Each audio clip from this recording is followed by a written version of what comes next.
Now I'm ready to start turning this, except as you can see I don't have too much wood from here to here, and naturally I can't get right up against here with the chisel because I'll probably end up catching that. So if I was to use this jaw, for instance, I'd probably end up with a lot more wood that I could use. Probably a ½ an inch anyway. What I'm going to do is I'm going to make a little mark right here.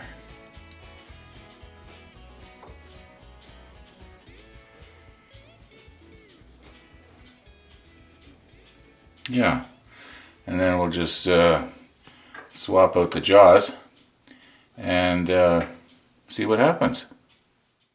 Now you're probably thinking to yourself, well, why doesn't he just grab it further out like this? Well, that'd be alright, except that this jaw is not meant for that sort of thing. In fact, there's a chance that I could break these off if I tried that. So, if I want this jaw to work properly, these corners have to be centered with the hole.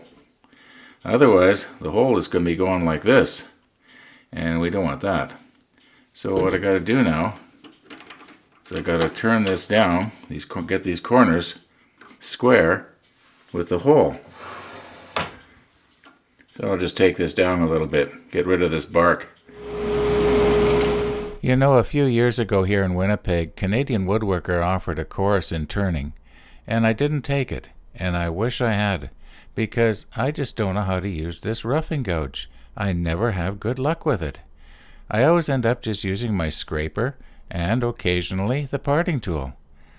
The other tools, well, I wasted the money as far as I'm concerned. I didn't need to buy the whole set.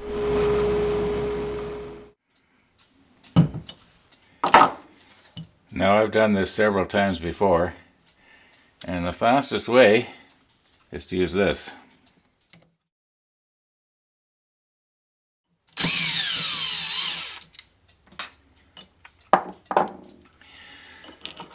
Now you'll notice that one of these jaws has a little keyway on it.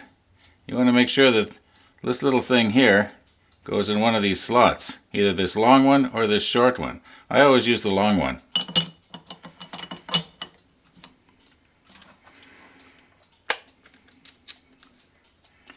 Now I don't want to over tighten it.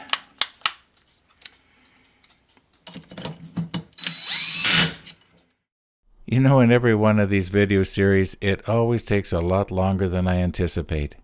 Here we are in number 18 already, and I really didn't think it was going to be this long. It's almost as bad as the Mantle Clock series. What was that, 35 or 40 episodes? Anyway, let's see if we can get this done. I really want to get at the pens from the Blue Goose. And there we have it.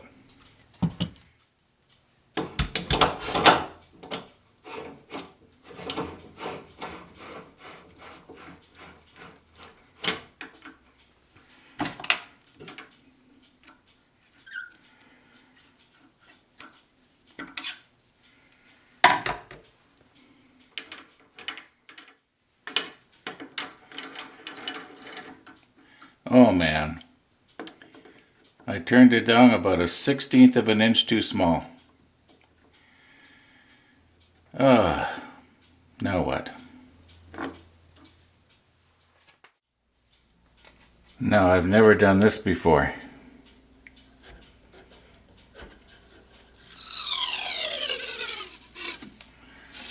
And this is where it's nice to have a lathe that will turn really slow.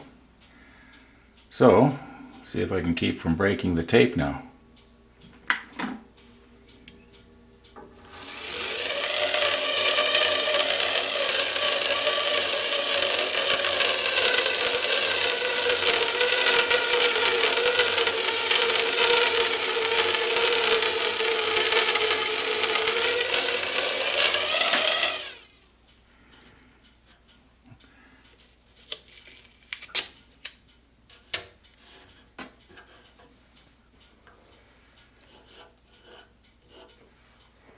Now let's give that a try. Can always add more tape. Now I just noticed that the tape is protruding past the end here. So that means that I'm not going to be able to get the piece of wood into the chuck as far. So I'm going to just remove a little bit of this tape here.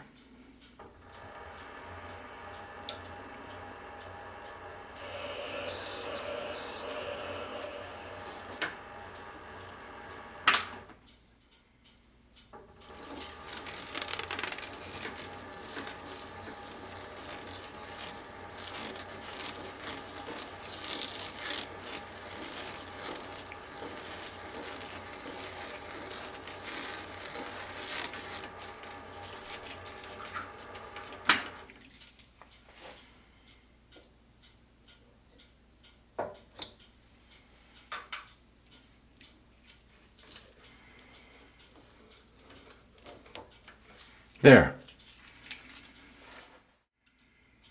Well, the moment of truth.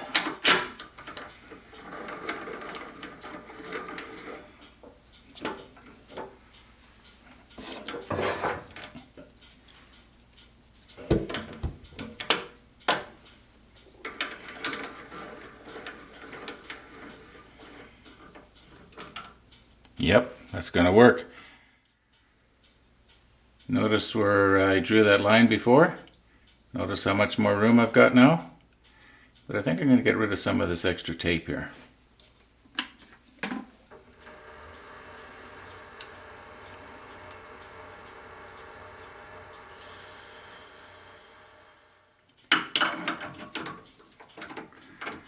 Now, loosen this up.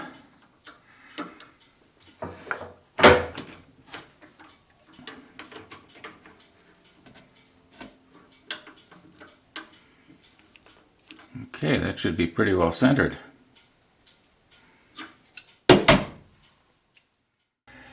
You know, there's one more thing that I think I should do yet, and it may end up saving me a lot of trouble later.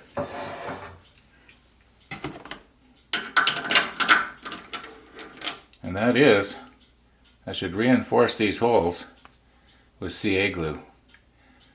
Then there's not as much chance of this splitting the wood out, because if it forces in, it will actually split it. It'll be like a wood splitter.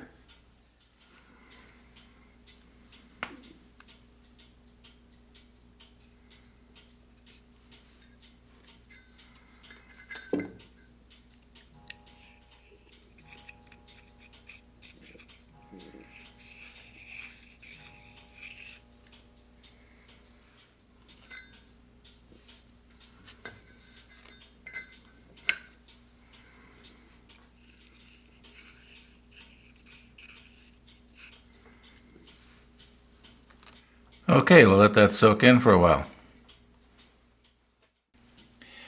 Now I realize this says 0 to 1200 and 0 to 3200. Well, that's not 100% correct. It's more like 50 RPM through 1200 and probably 150 through 3200. Well, it does turn almost 33. However, to change from this speed to this speed, you have to change the belts here. It's not hard.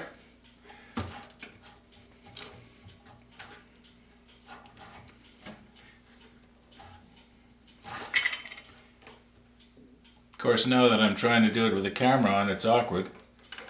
Okay, so now it's on the high speed. I did have it on the low speed when I put that tape on. Now it'll do the 150 to 3200.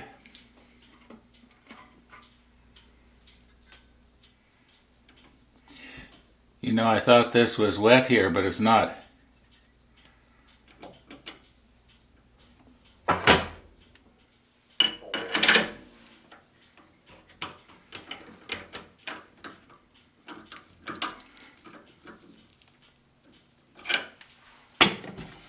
Now I'll just have to remember to check this periodically, because I got a feeling that this jaw is going to slowly bite into that tape.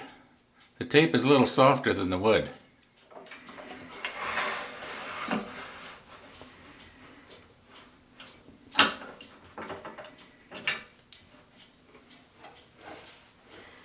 Now I'm ready to start turning. Finally.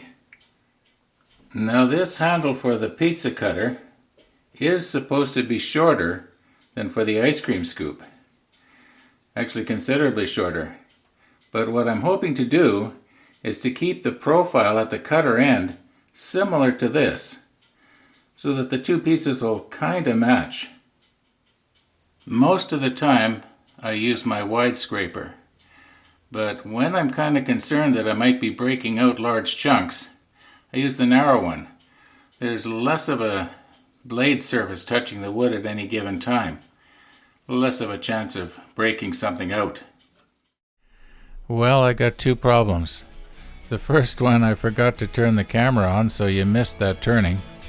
And the second one is, it looks like I got a little bit of a void popping up here. So I'm thinking that possibly what I should do is turn this down and get to the place where I almost want it, then do the cactus juice thing, then turn it down the rest of the way. We'll see how it goes.